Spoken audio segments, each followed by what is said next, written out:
आप सबका स्वागत है हमारे YouTube चैनल पर। रामायण में भरत का जीवन परिचय। त्रेता युग में जब भगवान विष्णु ने श्री राम के रूप में राजा दशरथ के सबसे बड़े पुत्र के रूप में जन्म लिया, तब उनके सुदर्शन चक्र ने उनके सौतेले भाई भरत के रूप में कैकेयी के गर्भ में जन्म लिया था। रामायण में भरत का चरित्र एक ऐसे आदर्श भाई के रूप में दिखाया गया है जिन्होंने अपने माथे पर अपनी मां के द्वारा लगाए गए कलंक को मिटाने के अथक प्रयास किए थे। आज हम आपको भरत का संपूर्ण जीवन परिचय देंगे। भरत का जन्म। राजा दशरथ की 3 रानियां थी, जिनमें से उनकी दूसरी रानी कैकेयी थी, जो कि कैकेयी देश की राजकुमारी भी थी। उन्हीं के गर्भ से भरत का जन्म हुआ। वे दशरथ के 4 पुत्रों में दूसरे नंबर पर थे। उनके बड़े भाई कौशल्या पुत्र श्री राम थे, जबकि 2 छोटे भाई सुमित्रा नंदन लक्ष्मण व शत्रुघ्न थे। भरत की शिक्षा। जब सभी भाइयों की आयु शिक्षा ग्रहण के लिए हो गई,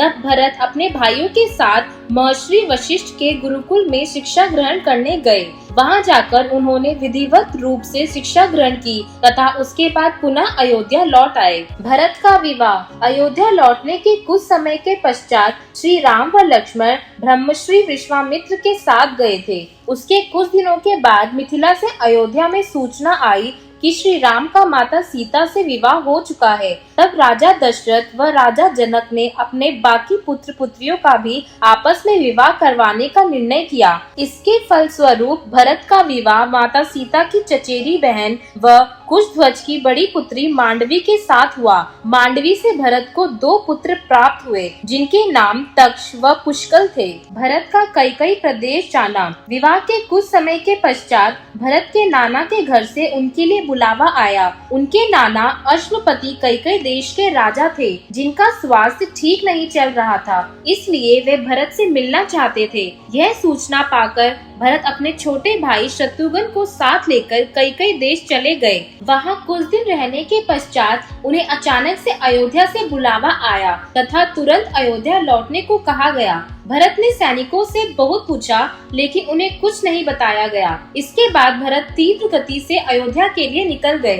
भरत का अयोध्या आकर सब षड्यंत्र जानना। अयोध्या आकर उन्होंने देखा कि पूरी अयोध्या में मातम पसरा है। वह सभी उन्हें है तथा तुच्छ दृष्टि से देख रहे हैं। जब वे राजमहल पहुँचे तो उन्हें अपनी माँ की प्रिय दासी मंत्रा के द्वारा सीधे कैकेयी के कक्ष में ले जाया गया। वहाँ जाकर भरत अपनी माँ को विधवा के वस्त्रों में देखकर सन्न रह गए। किंतु जब कैकेयी के द्वारा उन्हें सब घटना का वृतांत सुनाया गया तो उन्हें अपने कानों पर विश्वास नहीं हुआ। कैकेयी के द्वारा उन्हें बताया गया कि किस प्रकार राजा दशरथ ने श्री राम के राज्य अभिषेक करने का निर्णय लिया था। तब कैकेयी ने अपने प्रभाव व अपने 2 वचनों की आड़ में सब कुछ पलट दिया। कैकेयी ने भरत को बताया कि उसने अपने 2 वचनों में श्री राम की बजाय भरत का राज्य अभिषेक मांग लिया व श्री राम के लिए 14 वर्षों का वनवास। इसके पश्चात श्री राम अपनी पत्नी सीता व भाई लक्ष्मण सहित 14 वर्ष के वनवास पर चले गए व पुत्र वियोग में राजा दशरथ की मृत्यु हो गई। भरत के द्वारा अपनी माँ के कर्मों के लिए पश्चाताप। कैकेयी को आशा थी कि भरत यह सुनकर बहुत प्रसन्न होगा तथा खुशी खुशी अयोध्या का राज सिंहासन संभाल लेगा, लेकिन हुआ इसके विपरीत। भरत की आंखों से विवशता के आंसू बह रहे थे। हृदय क्रोध की अग्नि से जलने लगा था तथा मस्तिष्क ने कार्य करना बंद कर लिया था। भरत ने उसी समय अपनी माँ कैकेयी का हमेशा के लिए त्याग कर दिया तथा जीवन भर उनका मुख न देखने का प्रण लिया। इसके बाद वे सीधा माँ कौशल्या के कक्ष में गए तथा अपनी माँ के द्वारा किए गए कर्मों के लिए क्षमा मांगी। तब अयोध्या के राजगुरु महर्षि वशिष्ठ ने भरत को बुलाया तथा अपने पिता दशरथ का अंतिम संस्कार करने को कहा। दुर्भाग्य से जब दशरथ की मृत्यु हुई तब उनके 4 पुत्रों में से एक भी वहाँ उपस्थित नहीं था, इसलिए भरत ने शत्रुघ्न के साथ अपने पिता का अंतिम संस्कार किया। भरत गए चित्रकूट। अपने पिता का अंतिम संस्कार करने के पश्चात भरत श्री राम को वन से वापस अयोध्या लाने चित्रकूट के लिए निकल गए। उनके साथ अयोध्या का पूरा राज परिवार, सैनिक व प्रजागण भी गए। चित्रकूट पहुंचकर भरत श्री राम के चरणों में गिरकर रोने लगे तथा उनसे वापस चलने की विनती की। श्री राम ने 14 वर्ष से पहले वापस जाने से मना कर दिया, क्योंकि उन्हें यह वचन उनके उनके पिता ने दिया था, जो अब जीवित नहीं थे। इसलिए वचन को वापस लेने का अधिकार केवल उन्हीं का था, किंतु भरत ने उन्हें अयोध्या का राज्य उन्हें ही संभालने को कहा।